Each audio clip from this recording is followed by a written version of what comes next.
What's up guys, Doug Polk here and welcome back to Poker Hands. And today we're going to be taking a look at another high stakes hand from the Triton High Roller cash game. This time the action's between Rob Yong and JRB and what ends up being quite a big decision for one of our players. But before we go ahead and jump into that, I want to let you guys know that we're posting a video every day right here on the channel. At 11 a.m. Pacific time the new video comes out. So if you don't want to miss anything, make sure to hit that subscribe button, turn on notifications so you get the freshest videos as they come out. With that out of the way, let's go ahead and jump into the action. And as many JRB hands start off with, this one's going to start off with some wine. Every single time. And by the way, he's had the best of me. He's winning a lot and I'm losing a shit ton. No, I meant an actual wine. Kind of cheers. Can you do for me like last night? You got a slow start. Actually, yeah, I'll take a little bit more. But I've been drinking too much. I want the ramen noodles. No. If I started earlier. With beef, no, not pork. Tomorrow's the short. JRB opens up ace queen. Tom Dwan's got pocket tens. He's going to make the call. Rob Yong, king queen suited in the big blind. These guys are playing super deep. He's going to squeeze it up. Belland is going to make the call. Pocket tens. Going to probably continue pre-flop as well. Playing about 300 big blinds deep, effective. Our hand begins with 1 million, 2 million Korean won blinds with a $2 million Korean won big blind ante.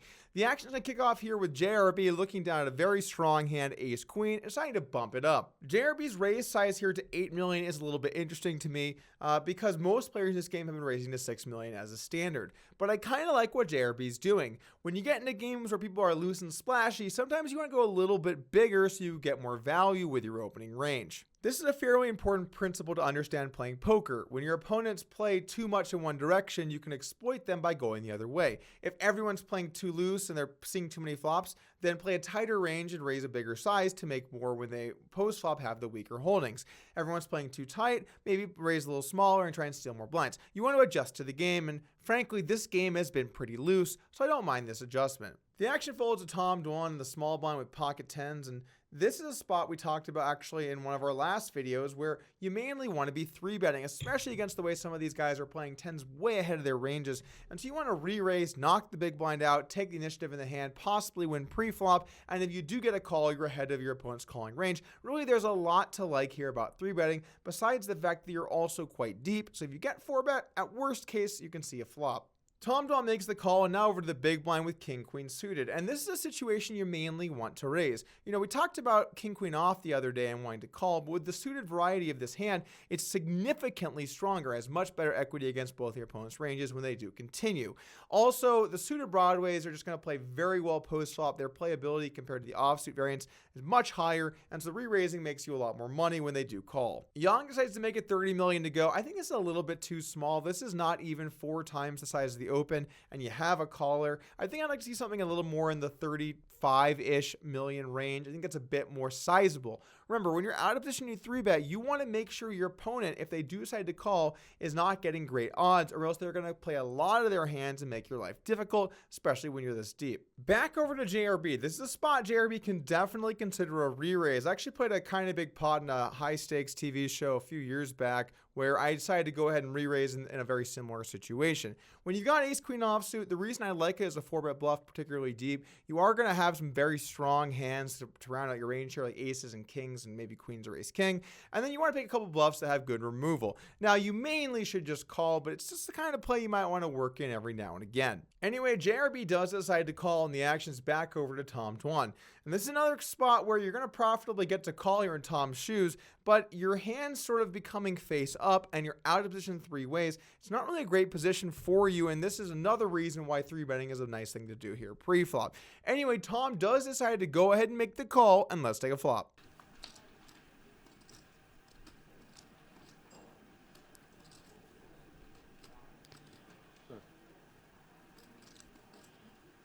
So Rob Yong is the squeezer. He's got top pair king kicker. He's topped off as well. He's in for a billion Korean won. He's going to bet 40,000. This is a squeeze pot. JRB is going to make the call here of top pair, top kicker. Dwan with pocket tens.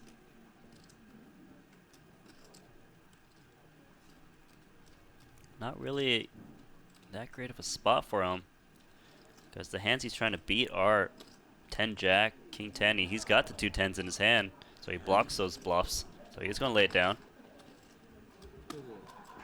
Queen 9-5, a pretty good flop for two of our players, not the worst ever for Tom Dwan, who kicks this thing off with a check. Now in the big blind, I think in Yong's shoes, you mainly want to go for a small bet here. I don't mind mixing up your play and going for a check. Both players can definitely have ace-queen, have you out-kicked. I would say either player could have pocket nines here, and there's certainly a chance fives in the mix from either one of them as well, even though it probably shouldn't be for Tom. So in this situation, when you have this king-queen type hand, you either want to go for a small bet to get some value, or check and disguise your hand's strength and allow your opponents to bet with some weaker holdings. Rob decides to go with a $40 and a $92 million bet. I don't hate that. I think maybe a little smaller could be pretty good as well, but all in all, this seems fine. Now we're to JRB with his ace-queen, and this is a situation I think you mainly want to look to call. It could, against the particularly loose opponents, make sense to go for some raises here if you think that they would be betting a lot of worse queens or hands like jacks, or they're just 3-betting too much in the big blind. But all in all, given the big blind 3-bet range should be pretty conservative, I don't mind call as your main option because you do still lose to aces and kings. JRB decides to make the call, and now the action's over to Tom Dwan, who in this spot, you know, the chance either one of them has 10s B is starting to look kind of high. Either one of them could have a queen, big blind could have aces or kings. And so really with 10s, you even block hands that could be floating like king 10 or jack 10 suited or 10-8 suited. You kind of have to just fold. And that's really sort of what you see here, the way this hand is played. Now, if he re-raised, he would have gotten action and he would have lost money too. But it's about how you lose it and the types of lines that you end up in, which is why I think I prefer this hand to be raised. Anyway, Tom does decide to get out of the way, and let's take a turn. Turn card is the 2 of hearts, so Rob Yong picks up a backdoor flush draw. 155,000 in the middle.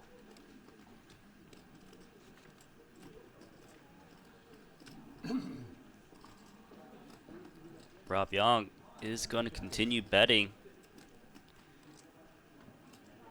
Usually thinks he's got the best hand. If not, he's got the backup.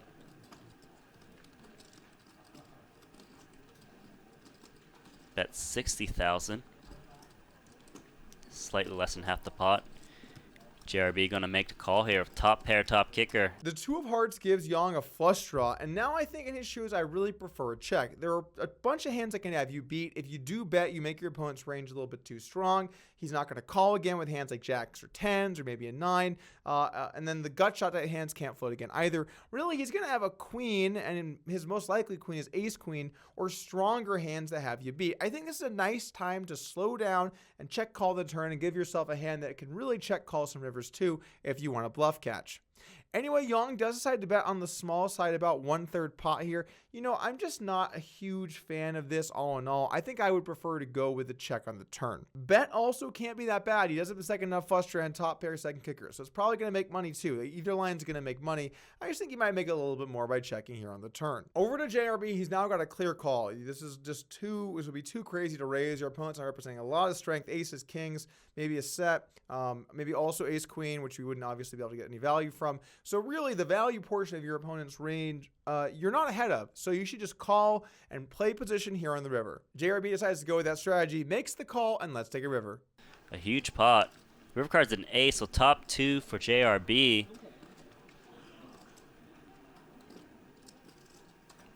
$250,000 in the middle, 262,000. Rob Yong is now going to slow down, trying to showdown against a hand like king queen, queen jack, queen 10. We know JRB is not going to slow down.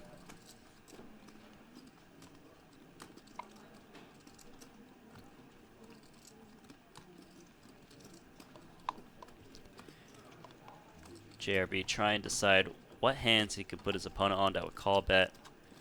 A squeezed queen. Ace X of hearts is unlikely because he's got the ace of hearts, so he can't put his opponent on an ace too often.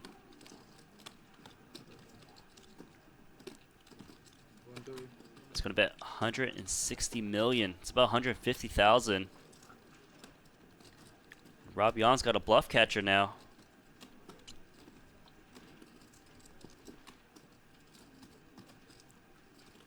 The river comes an ace, and now JRB not only locks down the win, but now has a much stronger hand, and he's not going to be afraid of hands like aces or kings, because kings he has beat, and aces is just so unlikely because he has an ace and there's one on the board. Given the development and the fact it's so easy to have him beat, Rob Yong is going to have to slow down now, check the river, and see what happens. Rob does decide to kick it off with a check, and now the action's over to JRB. And in JRB's shoes, the only question is, how much are you trying to make here? And I think this is a spot where you're going to want to size pretty big. Think about it like this. What's the worst hand JRB would want to bet here for value? He's not going to want to bet a queen. That would be way too thin. He also can't really have many aces. I mean, maybe ace X of hearts, but can he really call like ace 10 of hearts facing this flop bet with Tom Dwan behind? I don't think that's going to make it to the turn. So he can't really have many hands to bet here other than, frankly, 2 pair or better. So when you have a lot of strong hands and not many thin value bets, you definitely want to go for a big size where you can get paid and then working more bluffs. Like, let's say you had a hand like king jack of hearts or jack 10 of spades, something like that, where you can be bluffing by going with a big size. He gets to bet more often. Ultimately, JRB settles on 116 to 290, so something around 55% pot or so is the bet he goes with. I think I'd like to see this be a little bit bigger than this size, but all in all, I'm still okay with it. Back over to Yong. Tough spot. Things have not gone your way, but what hands can you really be ahead of? The only hands that might bluff here are hands like king jack or king 10 of hearts. But he can't have those because you have the king of hearts. And this is the kind of stuff you got to think about. Blockers are very important. What other hands might he bluff with? Well, maybe jack 10 suited, sure, and you don't block that. But you do block the king jack and king 10 of hearts, and he's probably going to play this like this almost every time, or at least quite often. And so those subtle differences, there's a big difference here between having, let's say, king queen of clubs and king queen of hearts. You'd be much happier with the clubs variety of the hand. So I think even if we didn't block some of the bluffs, I think this would be close, and you might not have to call, given that you can have kings, you can have an ace in this spot that bet twice and checks river.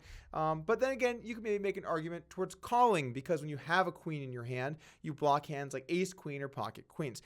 Either way, I don't think you ever have to call here when you have such a relevant card in your hand, the king of hearts. I think it's a bad card to have. But put the nerdy math shit aside. Does Rob Yong think he has it or not? And that might be the deciding factor on exactly how much money JRB gets to make.